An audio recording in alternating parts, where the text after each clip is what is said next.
So, nice to meet you, Nice to meet you. Helio. You're here the purser on Sea Cloud. Yes. What exactly are you doing here? So the purser job is basically in charge of documents and money. So everything when it regards to money on board for any purpose, and all the documents of the ship, all the documents of guests and crew, it's with the purser. So the purser is in charge of all these matters on board. Okay, so you're not responsible for that the ship is running mechanically, but that the ship is running behind the curtains. So to say. That's right. We tend to say that while we are the brain, and they are the rest. So the brain of the ship, it's inside the office, like with the documents, not only the ship's documents, but also crew and guest documents. So we have everything. Okay. And are you the ones who are going to the harbor and telling them we're coming? Like who is doing the registration at the harbor, and so that we can anchor there? That's right. So all the documents that required by local authorities, we are the ones who provide. So the purser is the one responsible to proceed what we call the ship's clearance. So we perform the clearance. So we go ashore if the authorities are not boarding the ship. So we go ashore, we meet them, we give them all the necessary documents. So they clear the ship, as we call the clearance. They clear the ship so the guests can go ashore. I see. Okay. For how long have you been doing that? I'm going to complete now 17 years on the 5th of April. Wow! Congratulations. Are you celebrating? I'm not actually. No, I'm joking. I will celebrate. It means I'm getting old, but I will celebrate. So, what have you done before you were here on Sea Cloud? Before I joined Life at Sea, I was in the military academy, and I was also traveling around the world. I used to work in hospitality at home before I did military, and then I lived in the U.S., I lived in Australia, I lived in Canada, and then I joined Princess Cruises, which was my very first cruise line when I was 26 years old. So, but you're originally from Brazil, and there you did something completely different. Completely, totally different. Yes, when in the military academy and in the military force, it was completely different. I have never thought that I would be like at sea. Never. And how did that come? What was the turn that you decided to go? The switch came when a friend of mine that used to work already for Princess Cruises at that time just came to me and said that, listen, put this project of yours on the side for the military because you're going to get killed anyways, so don't do it. It's too dangerous. My family didn't want it. Nobody wanted. Nobody. And then I was like, okay. In the meantime, while I was waiting to be called, I came for a contract, and then I never stopped. And where did you get this contract? With Princess Cruises. Okay, so, and they are located where exactly? They are located in the U.S., Santa Clarita, Los Angeles, California, and so I started and never stopped. You had the other position before that, but did you have some special training for it? We have our trainings after you become a seafarer, as we call. We have like our safety trainings, we have our practical trainings after, because it's mandatory as per maritime law. Every single seafarer needs to perform safety duties. But to become a seafarer, to become a purser, you don't need a specific course as such. I have law school background, so nothing to do with a purser, but it comes handy sometimes. Sometimes I need to use my skills for that. Cool, that's great. Okay, speaking a little bit about your interesting past, or your background. So you are from Rio de Janeiro, one of the cidade maravilhosa, Maravilhosa. Cidade very, very maravilhosa. Yeah, it's beautiful. I love it. But the downside of the city is it's quite dangerous, and you have a lot of gang criminality, drug criminality, lots of fightings, also with guns and so on. So it's not cool, especially in the favelas, so in the suburbs, so to say. And you were there exactly in the middle of everything, in the center. Yeah. What were you doing there? Well, it's quite interesting you mentioned that, because when I was 22 to 23, that's when I moved to the US and I participated in an exchange working program, and I became a security officer over there. That's when I started to develop the taste for it, and that's when I came back home and I started to do the courses to become a military. And then I started to do so. So I passed all the tests, I'd done everything. Next, I was already in the academy, try to become a what we call how can I translate that? In Portuguese? Aspirante. Yeah, someone who is trying to become the job. Yes. Yeah. And then you go to the academy and you stay there for years, like training, so you can actually go to the streets and then perform the job and perform the duty, right? And go into the dangerous places and perform the missions, the special missions and the special forces.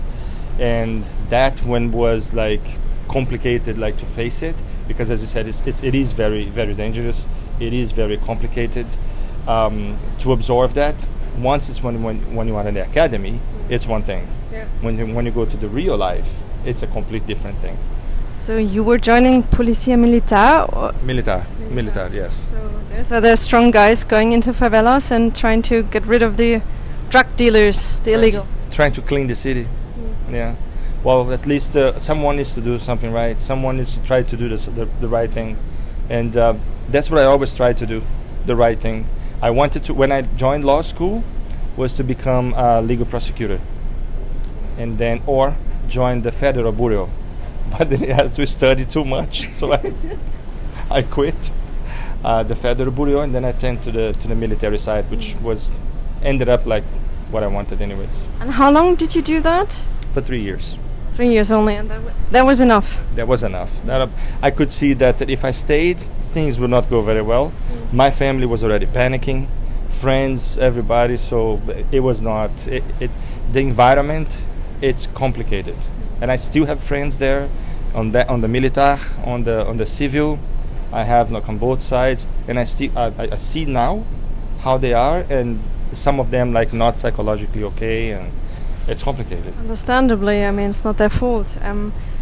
What is the most interesting memory, or maybe a memory that really sticks from that time? Realistic, or the most memorable? Yeah. I wouldn't be able to tell you here, to be honest. Okay. Yeah. Sure. It's something that you just some stories, some missions, or some episodes. Let's call episodes that it just goes through it, but we'll leave it in the past. Okay, yeah, I totally understand. But this being and working in a team was very important there, because you had to rely on each other very, very much. And here it's more or less the same. I mean, of course, you're not putting up the rigs and the sails, but still you have to do your job and you have to work as a team. And I think that's... Our bosun is very interesting you said that, because our bosun says one thing that's very interesting. He says, if in the world, in the normal world, let's call, because here it's a bit of a utopia. But if you call in the normal world, if the government in any country takes the structure that we have here of one commander, and then below this commander, everybody that obeys and nicely obeys in a good way, in a structure that everything works on the outside world, everything will work it out. Guaranteed. We know because we're here. We experienced this for years. The bosun works here for over 25 years. So it's also about obedience and giving commands, but not only, but yes, but respecting and knowing how the things are. So you listen, you get the order, but you don't question, because you know it needs to be done for what reason, for such and such reason. So for that reason, you get the order from the captain. For instance, the captain tells me to do something. I'm not going to question. I'm just going to get it done, and you make sure you get it done properly, and that's it. So everything works from my side, on the deck team side, on the engine team side, on the hotel side, the bar side. You can tell. The dining department, the bar, everything works. Yeah. And who takes the responsibility if something goes wrong?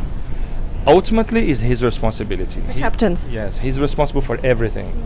If something goes wrong, for instance, on my side, on the purser side, regarding documents or something like that, I will be the first responsible, he will be the secondary responsible. Like if something goes wrong, like presenting documents, if one document is fake, for instance, or if it's outdated, or if it's expired and we present, or it needs to be presented to a port and we don't have it, or I fail to give something, we can go to jail.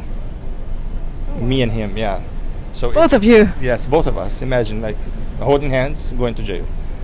Yeah, it's really People tend to think like, oh, the administrative side of the ship, it's not that. It doesn't demand that much responsibility. It does. It does. It really does. We don't deal with engines. We don't deal with the navigation side, but we do deal with, in my case, with money and documents. And these documents are extremely important for the ship. And the money that everyone of us has paid in advance, is it also your responsibility, or is it another person who takes care of it on land? Here on the Sea Cloud, because things work in a different way. When you guys, for instance, which is today, like shortly, you guys will go to the office and pay with your credit card.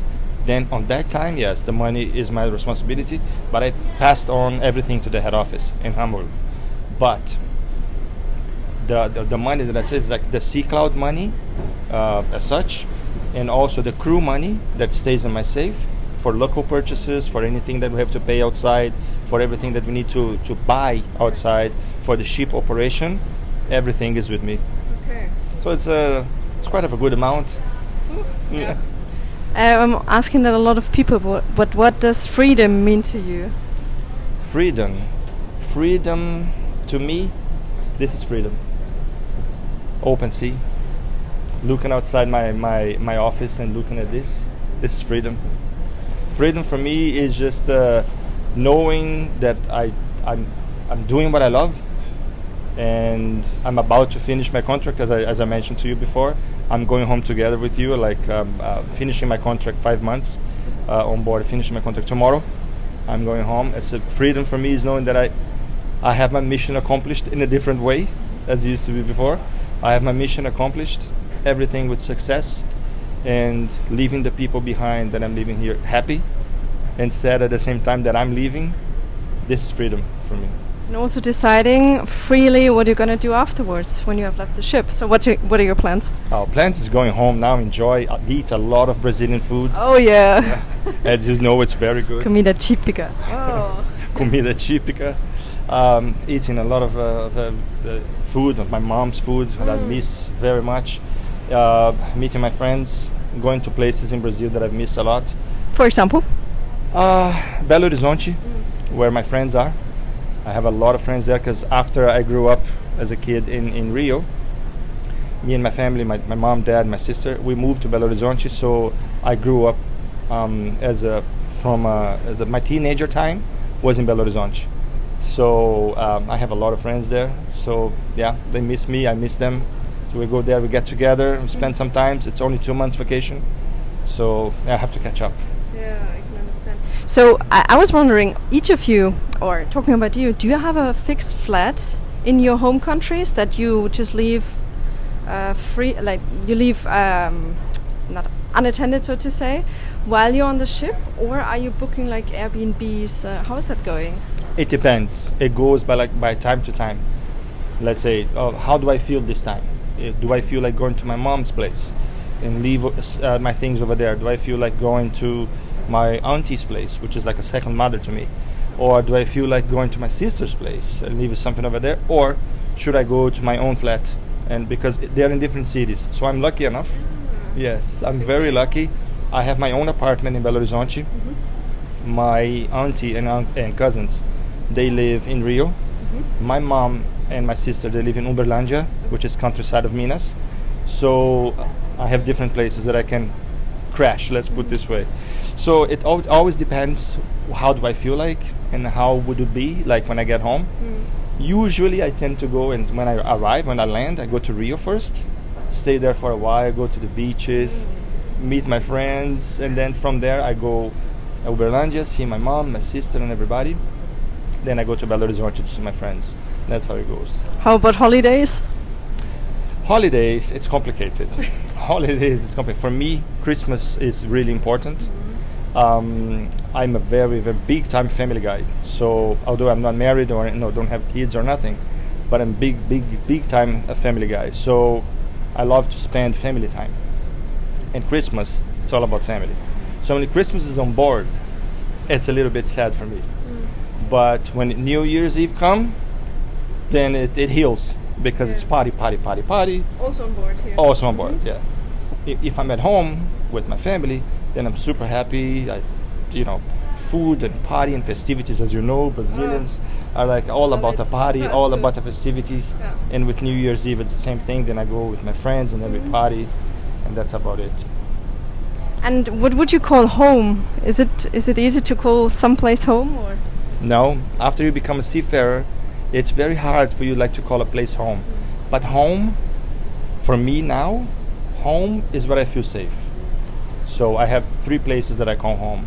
Home, which is my mother's place, my sister's place, and my auntie's and my uncle's place. Those are the places that I call home, because I know there's people there waiting for me.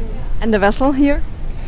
The vessel is home away from home, That's also nice. Yeah. family away from family. Yeah. Yeah.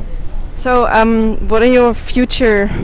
I asked you a little bit about the future plans, but how long will you stay here on board? Going home now, tomorrow. Yeah. Stayed home for 2 months, and then coming back in June. Then I have another contract to fulfill for another 3 or 4 months, and then go back home again. So it's like it's a vicious cycle. Yeah. But this ship won't exist afterwards, No. not for passengers. So you will go to another ship. It depends, like, because it's always rotating between me and another person, right? So she will come, she will do her time while I'm in vacation, so I need to come back. At least until November, we'll be rotating. When she goes to dry dock to be all like redone, let's put it this way, and go back to the way that she used to be in 1931, on that time the company is still deciding how many pursers will be needed, because a purser is still needed, because money needs to flow and documents needs to be provided. So the purser is needed. What is the company that you're talking about? Sea Cloud Cruises. Sea Cloud Cruises, yeah, okay. Because this ship that we are on at the moment, they are gonna work on it, and they are gonna remove some parts, and then it should be a private thing that you can charter afterwards. So my question is, how many of you will have places here to, workplaces? Well, the ship is going to remain the same as for the crew. The crew still needs to work, because even after she gets, like, let's say, renovated to the original way that she used to be, will be like 30 guests only capacity, but will be cut in half. So now we have like 60 something capacity now, and then will be 30. Obviously, it will be reduced a little bit of the crew that are working here right now. We are 60 crew now.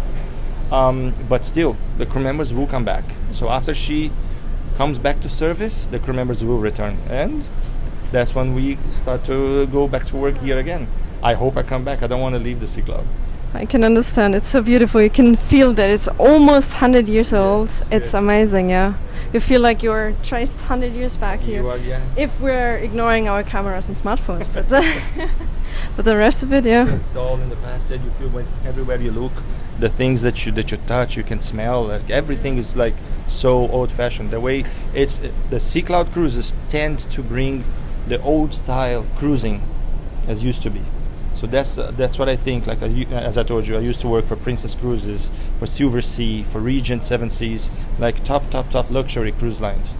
But what Sea Cloud Cruises provide, it's a different way to cruise, like an old style cruising, and that there's no other cruise line in the world that can provide. Do you think that you might change your job again, maybe one day, or you don't have any ideas for that? In future, probably. I would like to have my own business. Okay. Yeah, one day this needs to stop. I don't want to become Simon. Simon is on board for 39 years. 40 years. 40 years. For 40 years, and then I don't want to be like him. Like I want to become a hotel manager one day. Yes, I do. That's a goal. There we go. There's something like for that I didn't mention. Yes, I want to become a hotel manager, but not for too long. I don't know how many more years. Time will say. It's in God's hands. But at one point, yes, stop, have my own business at home, and just be tranquilo at home, and then that's it. Yeah. And hotel manager in Brazil, or can you mention something, some other places? Well, maybe some other places. Yes, maybe like a quieter place, like a very very like reserved area, away from the madness of the big city. Maybe yes. Maybe yes. Yeah. It can be it's a good idea. You gave me a good idea. But in Brazil, probably. or not, because I do plan to live in Europe. In after, I don't know if I mentioned to you, but with my double citizenship, I do have this plan in my head that maybe move out of Brazil, given the circumstances that we already spoke about, politically and everything. So, which I'm not happy with. So I might move out and go to Europe, and then if it so happens, then look for a private company and work over there and try to apply my skills that I gained over the 17 years. Apply and whatever the company I go work for. Okay, I wish you all the best for that. Thank you very much. I think you're needed. People are queuing in front of your office. Luis is there to handle it, but it's okay. Okay. Thank you very much, Helio, and all the best for you. Thank you very much. All the best.